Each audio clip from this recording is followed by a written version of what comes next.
Oh, leader spun out again.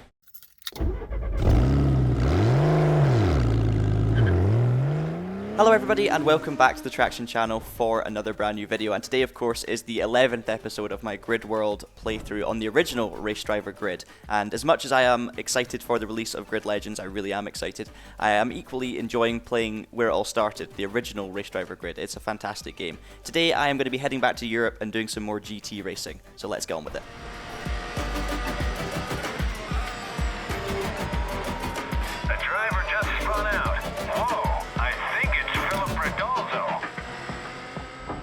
So let's start by seeing how we're getting on in terms of our team and driver rankings. So in the teams, we are in 90th position with £508,000 worth of earnings.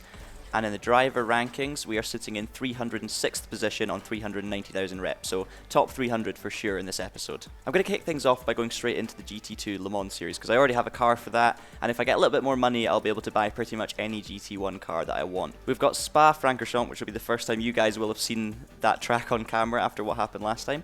We also have Istanbul and the Nürburgring. So 3 races. Let's see if I can take out home another championship.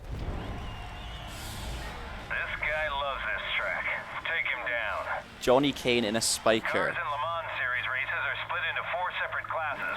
Just worry about beating the cars in your class. Okay, we're getting the little tutorial section by Rick about multi-class racing, but obviously we've done the Le Mans 24 Hour multiple times, so I know how this works. But it's really cool to be actually doing that on a different circuit as well.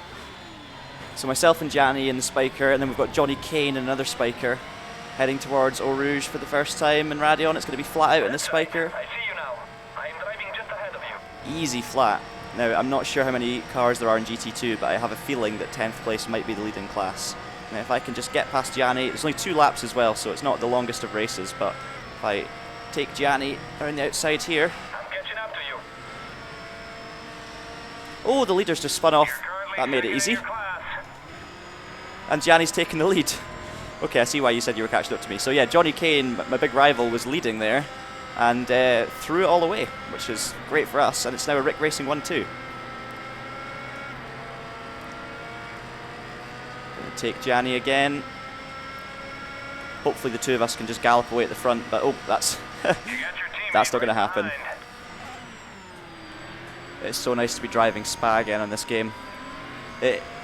All of the tracks in this game that are actually based on real circuits, they're all a little bit wider and a little bit faster and a little bit more open, and it's actually really enjoyable to drive a track you know but in a slightly different way, and you can really commit to the corners more than you can in real life, which is cool. I've just been destroyed by Gunnar Christiansen around the outside in his Porsche. I've really got to concentrate now because I really want this race win. Okay, he's a bit slower there. I'm going to have to just go for it, guys. I've got no other option. No. Oh, he's okay, I just force him into a mistake. I guess that works, but both leaders spun out and I take the win. Mick's got nothing to say to me on the radio for once. So despite not really deserving it, I did take the win in GT2 because everyone who led basically spun out. Where did Gianni end up finishing? Okay, Gianni was 4th in class, so that's okay. Not the best. I was kind of hoping he'd be 2nd, to be honest. This driver's on form. Show him what you got. Okay, Philip Roldazzo is who we're being told to beat. Series races are split into 4 separate classes. I know. Just worry about beating the cars in your class. This isn't my first GT2 race, Mick, come on. So right from the beginning we're at the front of the class here because the cars in front are GT1 Astons. So this is going to be trying to lead from the front for once. Well done, John. You're leading your class. Oh, Gunnar Christiansen having a look again round the outside.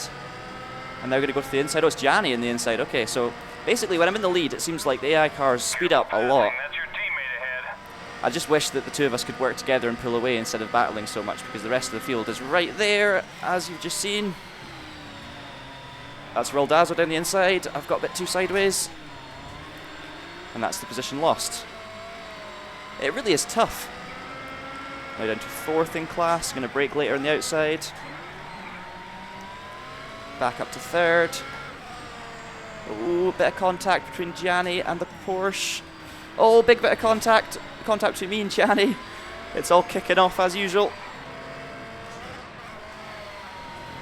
Gianni seemed to let me pass there. We're up into 2nd again. Now let's try and chase down that Porsche. Oh, leaders put it in the tyre stack. Pretty much every time I've not been leading these races, the leader has just completely ruined it. Oh, Gianni's right on my tail. He's going to go down the inside here, I think, but I'm just going to carry the speed. I do want... Oh, tell me you saw that. There was a pair of wheels sitting there still in the wall, right? Okay, I just need to hang on. I want Gianni to finish second, so... Oh, nice. Gianni backs off. Okay. Team orders coming in nicely there. Round the final corner, Gianni's being the perfect wingman for me in this race. Gianni, I say that, and you've dropped to third. Anyway, it's a win for me. Yet again, Gianni kind of throws away a second place finish, but it's a third place, it's not too bad. It's really good for our team standing as well. So with one round to go, you can see we're 10th in the driver standings, but that is the first of the GT2 cars, and also we've got a 5-point lead over the rest of the field, so we're pretty much guaranteed the championship win, theoretically. In the team standings, we're actually ahead of Aston Martin, or we're level on points with Aston Martin, who are a GT1 team, so again, we should be fairly safe ahead of Orlando, but you never know. We still need to have a decent result in the last race to guarantee things. Watch this guy. He's the current event leader. Okay, so Nürburgring. Le Mans Series races are split into 4 separate classes. Just worry about beating the cars in your class. Thank you, Mick. Is he going to say that every single time we do any endurance racing or multi-class racing in this game? My friend, we race together. I'm right behind you. Ooh, contact with the other Spyker. It's a spin. That's not a good start. I got lost in my own cloud of dust. Since I'm in a good championship position anyway, I'm going to keep on going. I don't really think I can blame anyone for that turn 1 incident. It looks like a driver has spun out. That looks like Johnny Kane. Johnny Kane spun out, but he hasn't actually spun out. But yeah, I can't blame anyone else anyway. I can blame myself for going in a little bit too hot. But that corner with this game and this handling model is just really, really tricky to avoid any contact. We almost had both panos spinning there into turn 1, but I've got past one of them. Next up's Gianni. Kind of want Gianni to be doing better though. He was doing really well in the other races, but there's another couple of positions. So we're now in 14th, which I believe is 4th in class. Oh, more contact with the panos. I'm sorry. I said we were 4th in class, it's 5th. But yeah, I'm still, a lap and a half to go. It's still likely that we're going to be able to make our way to the front here. I'm going to really attack the chicane like I did in the Jedi. Lots of curb. There we go. To be honest, I didn't gain as much as I normally would, but at least I know I can take liberties through there. We're going to go side by side with Lawrence Tomlinson, not quite. That looks like Johnny Kane. Johnny Kane's had an absolute nightmare. I haven't even seen him on track, but he's blown his engine and spun off. Ooh, a little bit of contact, but it's fine. Johnny Kane is in front of me, so Johnny Kane definitely hasn't spun off or blown his engine. But they have. Now let's see if Johnny Kane keeps up the tradition of leaders spinning off in pretty much every race so far in the series.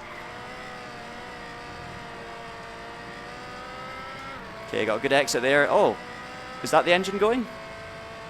Yeah, surely that must be the engine going. Yeah, Johnny Kane's slowing right down, so it's just a delayed reaction. Oh well. So once again, the leader hits problems and we take the lead. Well done, John. You're leading your class. I really could have thrown away the win there, but thankfully gathered it all together. We're going to come around the final corner and it's going to be 3 wins from 3 in the GT2 series. That is epic. Still no words from Mick. He's speechless. Confirmation of the 10th position in the driver standings, which is 1st in GT2, and in terms of the team standings, we were 8th, so we finished at 1 point behind the GT1 Astons, but we were ahead of Orlando by 5 points, so yeah, happy days really. For the 3rd race in a row, I'm going to get all of my sponsorship objectives, which is great, and Gianni probably got less than that one actually. He's only going to get 1 sponsorship objective, but good money out nonetheless. Huge amount of reputation gain in Europe. We're now up to 196,000, so we're gonna be pretty high in terms of reputation by the end of this episode. Ooh, we've got Magneti Marelli coming in, and they're offering £14,000 to finish no lower than 3rd. So that's an objective that me and Gianni could both get in the same race. That's got to be our new major sponsor. So we've reached the end of another season, which means Le Mans 24-hour race. I'm gonna fire straight through it, and I'm gonna do it in my very own GT1 car, which I'm then gonna use for the next series. So let's go shopping. We've got the Lamborghini, which I drove a few episodes ago. We've got the Corvettes, the Z5 and the C6R, Aston Martin DBR9 and the Celine S7. I've already made my mind up. I'm going to buy the Aston Martin DBR9 because as a child growing up, this was the dream car. Like, the most incredible machine. Looks amazing, sounds amazing. I'm going to have to drive it in the game because, can't drive one in real life. I'm going to have a look at this in the showroom because, oh wow, it's just such a beautiful shape of car. The DB9 shape in general is going to be iconic for years to come. It's going to be a classic, you know, for sure. This driver won last season. Don't let him do it again. Apparently Nelson Piquet won last season. That's not true. I won last season, but we'll gloss over that. Okay, we are underway for our second attempt at GT1 racing at Le Mans, and I'm not going to show you too much of this because obviously we want to try and fire through another series and we don't have all day. But hopefully this Aston Martin handles just as well as the Lamborghini and we can take home another victory.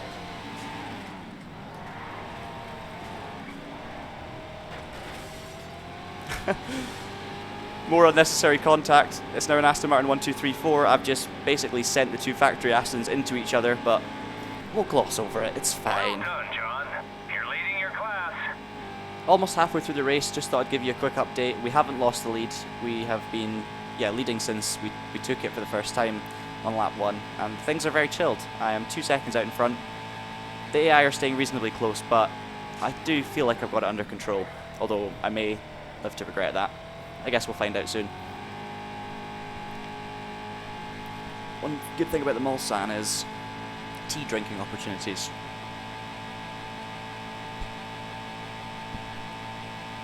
Oh, it's a bit cold now. You feel like I've got it under control, although I may live to regret that. I guess we'll find out soon.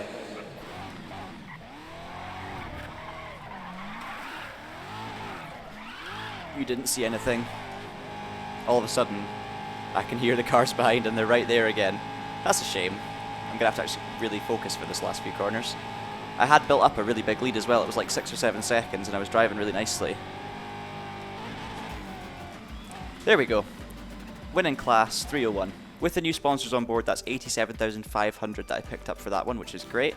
And 56,000 points worth of reputation that goes straight to global as well. So we've hit 500,000 in total. Season 4 ends with 3 event wins, over £1.5 million won, and 212,000 reputation earned. Very successful season, it has to be said. I've already hit my target, 292nd in the driver's standings, and in the team standings, Rick Racing was 70th position. So the progress keeps on coming, it's great.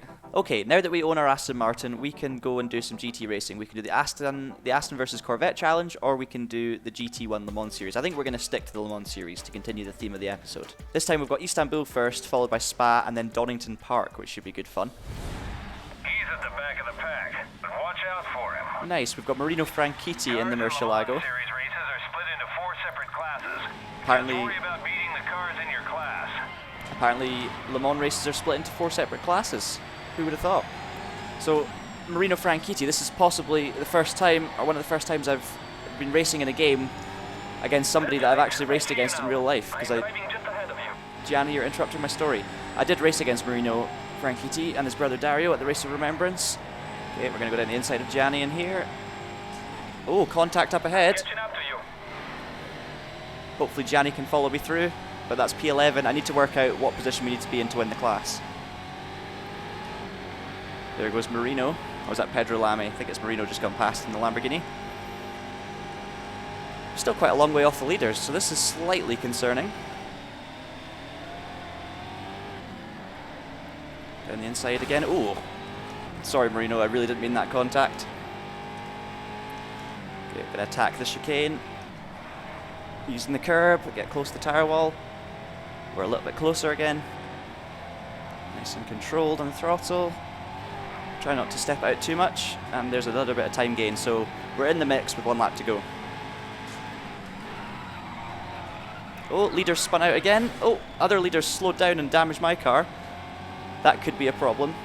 Go for the inside move. That is the race lead. The yellow damage on the front right wheel doesn't feel too bad at the moment. I've definitely got to keep tabs on that. And there's the lead gone again. Back down the inside of Lamy.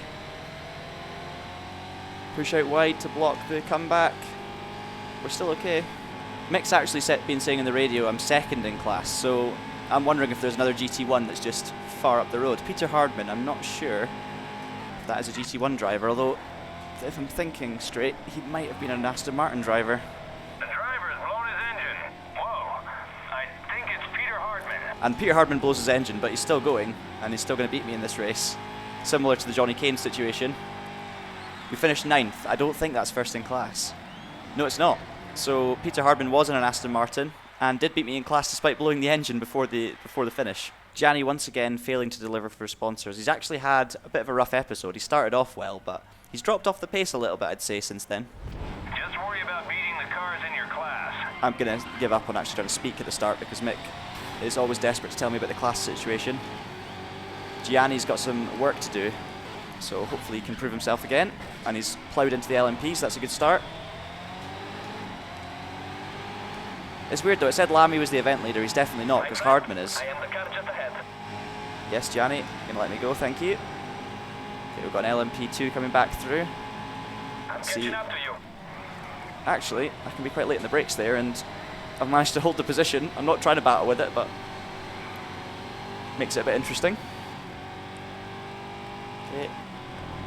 Heading into Puon, the LMP does get down the inside and makes the move stick. That was brave. But it looks like I've got a fairly big lead, and Gianni's behind me, so that's encouraging. Again, this race is only 2 laps, and we come towards the end of the first one, into the bus stop. And it's a big lead at the moment. Gianni's still second. We're actually closing the gap again. Wouldn't it be funny if we could actually take an LMP2s in this race?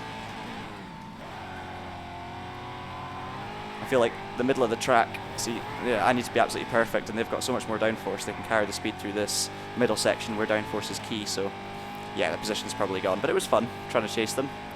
Nice and controlled. The Aston Martin handles really nicely, to be honest. And that's going to be first win of this championship. Yeah, hopefully we make some progress on Peter Hardman.